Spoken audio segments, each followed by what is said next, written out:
তোমার যেটা দরকার সেটা আমাদের বলবে না তো কাকে বলবে মা?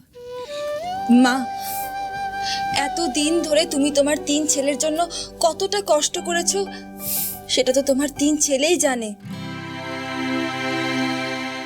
এতদিন ধরে ওদেরকে ভালো রাখবে বলে, ওদেরকে মানুষ করবে বলে কত কিছু ত্যাগ করেছো বলো তো।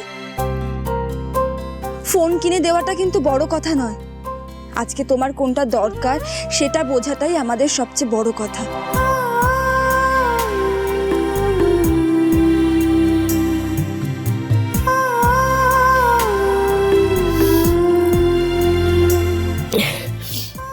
আমি তো এই ফোনটা চালাতেই জানি না, আমাকে একটু দেখিয়ে দাও দেখি। হ্যাঁ মা।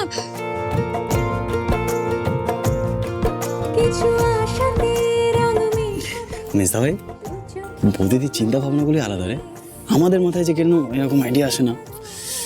তার কারণ বৌদিদি সবার আগে সবার কথা ভাবে, তারপর যদি সময় থাকে তাহলে নিজের কথা ভাবে। ঠিক বর্দা ভাইয়ের মতো। বর্দা ভাইও কখনো নিজের কথা আগে ভাবে না, সব সময় আমাদের কথা ভেবেছে আর ভাববে। তাহলে তাহলে কি আমাদের কিছু একটা করা উচিত বর্দা ভাই আর বৌদিদির জন্য।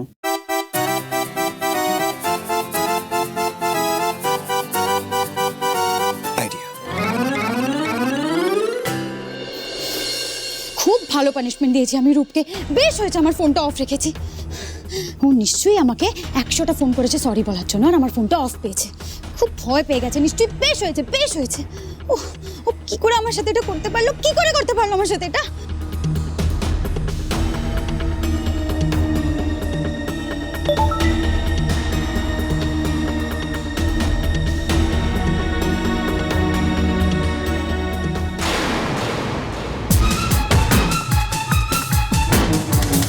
How dare he! এত বড় একটা ঘটনা ঘটার পর আমাকে এইভাবে হিউমিলেট করার পর ও জাস্ট আমাকে একটা মেসেজ করে ছেড়ে দিল।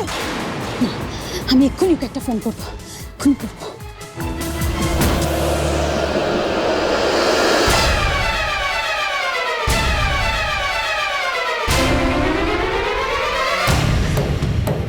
What does he think of himself? আমার ফোন ধরছে না। রূপটা তো পুরো আউট অফ কন্ট্রোল হয়ে যাচ্ছে। ওই যে মেয়েটা যাকে ও গোলাপ দিয়েছিল, ও কি তার প্রতি অ্যাট্রাক্টেড হয়ে যাচ্ছে? রূপ কি আর আমার নেই? ওর লাইফে কি অন্য কেউ এসেছে?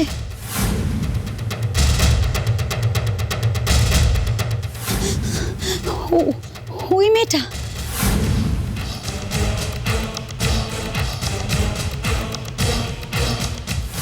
এটা কিছুতেই হতে পারে না। না, আমি আজকেই রূপের বাড়ি যাব। আজকে ওর বাড়িতে গিয়ে ওর ফ্যামিলি মেম্বার্সকে আমাদের রিলেশনশিপের ব্যাপারটা বলে দেবো। হ্যাঁ, বলে দেবো আমি আজকেই বলে দেবো। ওই মেয়েটাকে সেটাও আমাকে ক্লিয়ারলি জানতে হবে। I want this answer from you, Roop. I want this answer from you.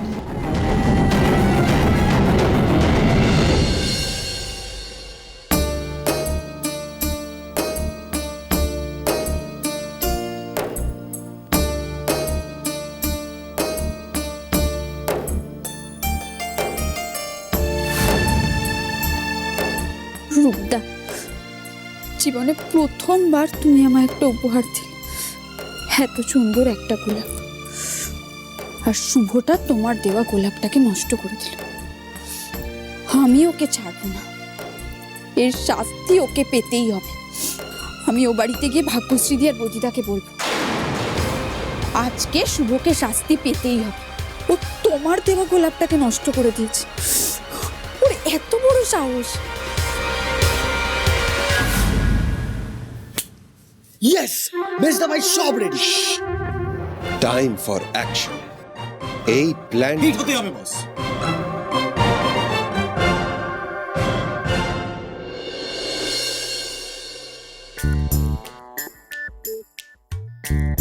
বর্দা ভাই, বল।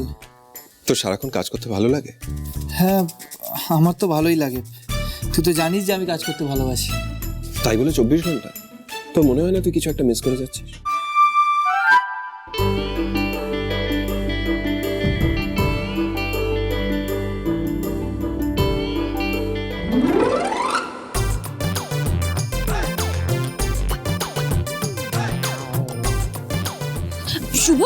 আমি আছি তো, আমি করে দিচ্ছি। তুমি আর কত একা একা খাটবে বলো তো বৌদিদি? সারাদিন একা একা খেটে যাও। আমার ভাইরা আমাকে নিয়ে এত ভাবে, এরকম দেওর কাম ভাই যেন প্রত্যেকটা বৌদি পায়। তোমার মতন বৌদিদি কজন পায় বলো তো? সারাদিন একা একা খাটাখাটনি করছো, সব সামলাচ্ছ, সবার কথা নিয়ে ভাবছো, কিন্তু যার কথা ভাবা দরকার তাকে নিয়ে ভাবছো। বুঝেছি, তোর আসল বক্তব্যটা কি বলতো রূপ? কিন্তু তুই একজন বোরিং হাজবেন্ড। হ্যাঁ, সত্যি বলছি। তুই বৌদিদিকে কতটুকু সময় দিস বলতো, আলাদা করে?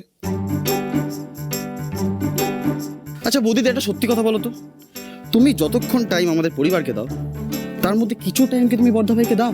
কি করেছিস তুই বৌদিদির জন্য বল? ঠিকই তো, ভাগ্যশ্রীর প্রতি আমি কি স্বামী হিসাবে কোনো দায়িত্ব পালন করতে পেরেছি? তুমি জানো তো আজকে কি? কি? জানতাম ভুলে যাবে। তোমার আজকে কিছু একটা করা উচিত ছিল বর্ধা ভাইয়ের জন্য। কেন? তোমাদের দুজনের বিয়ের 1 মাস পূর্ণ হলো। ও, কিন্তু কি করব? गुरुजी के पास आकर बैठो बेटी, बताता हूँ। অসম্ভব রূপ, এসব বোকা বোকা কাজ আমি করতে পারবো না। লাইফে কিছু কিছু সময় একটু বোকা হতে হয় বর্দা, স্পেশালি বউয়ের সামনে। তুই না বৌদিদের সামনে কি বলছিস বলতো তুই? ये पकड़ो। না না, মা দেখলে কি হবে বলতো? আরে বৌদিদি মা নেই বাড়িতে। মা নেই? মা কোথায়? আমি মাকে মিলি মাসির বাড়িতে দিয়ে এসেছি। এটা দে, এটা ধর। আরে এটার আমি কি করবো রূপ? হায় কপাল। আমি আর পাচ্ছি না, আমি আসছি। এই দাঁড়া শুভ।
আসলে আমি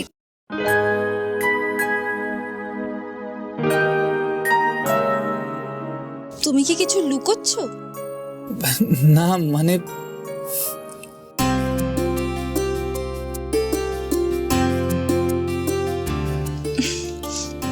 আমার কাছেও আছে।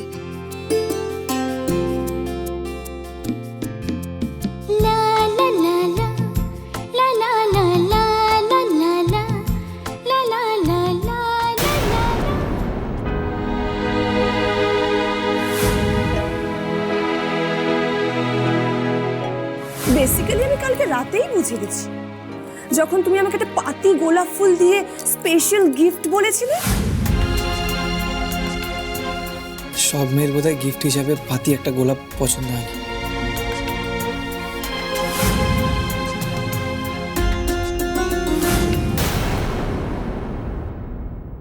সব মেয়ে এক হয় না। আমার কাছে একটা গোলাপ তো একটা দামি গয়নার থেকে অনেক বেশি মূল্যবান। গয়নার মধ্যে তো কোনো প্রাণ নেই, আর গোলাপ তো একটা প্রাণের টুকরো। আমাকে দেবে না গোলাপটা? হ্যাঁ